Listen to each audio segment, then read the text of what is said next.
ઇસ્યુમાં તો ઊભો કરવામાં આવેલી એક પેટર્ન છે અને ચોક્કસ માણસો એની પાછળ છે. જે પૂર્વાશ્રમના ભાઈ નીતિનભાઈ નાગજીભાઈ ચાવડા જે એનું મંતવ્ય રજૂ કરે છે, જે આક્ષેપો મૂકે છે, અમારી સંસ્થા 250 વર્ષની છે અને જે પૂર્વાશ્રમના સંબંધો લઈને આજે એ પ્રલોભનથી કે કાંઈ એનું પોતાનું વર્ચસ્વ ઊભું કરવા માટે અથવા તો કોઈના વિચારો મારી અથવા તો એને કાંઈક પીડા હશે કાંઈક પણ પ્રકારની, એ સમય આવતા હજી એનો જવાબ દેશું. અમે મીડિયાથી નજીક છે, આપના શ્રદ્ધા સાથે છીએ, આપના વ્યવહાર સાથે છીએ, આપની સોશિયલ એક્ટિવિટી સાથે છીએ અને અમે તો સનાતન ધર્મના ખુલ્લા મેદાનમાં સેવા કરીએ છીએ.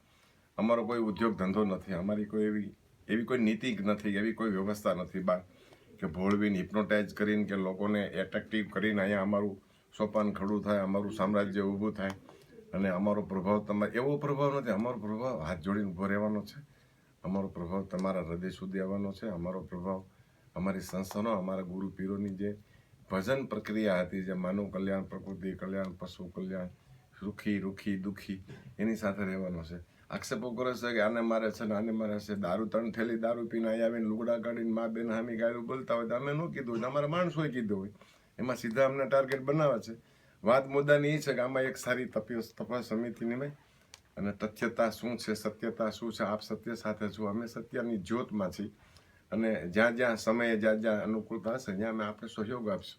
આજે જે આક્ષેપો થઈ રહ્યા છે એ બિલકુલ પાયા વિહોણા છે. એક પ્રલોભન માટે, એક પ્રતિષ્ઠા માટે, એક જેને કહીને કે કાયમ માટે પ્રભુત્વ રહેવું જોઈએ અમારું, ચોક્કસ આમ તેમ કરીને સમય આવશે ત્યારે અમારા શ્રેષ્ઠીઓ આગેવાનો અને અમારું જે અમારી સાથે જોડાયેલી ટીમ છે આખી સત્તાધારી સેવા મંડળની એને બરાબર જવાબ થશે એનો. આજે આપ બધે પધાર્યા છો, આપ અમારા સેવક છો, આપ અમારા દર્શનાર્થીઓ છો, આપ અમારી શ્રદ્ધા સાથે જોડાયેલા છો, આપની સામે અમે સમકક્ષ છીએ. આનો ઉકેલ કાંઈ આવશે, કાંઈ પણ એક કમિટી સરકાર દ્વારા, સરકાર થ્રુ અથવા તો આપના માધ્યમથી જે સારો પ્રભાવ આવશે એમાં આપની સાથે અમે વખતો વખત હાજર રહીશું. જય આપા.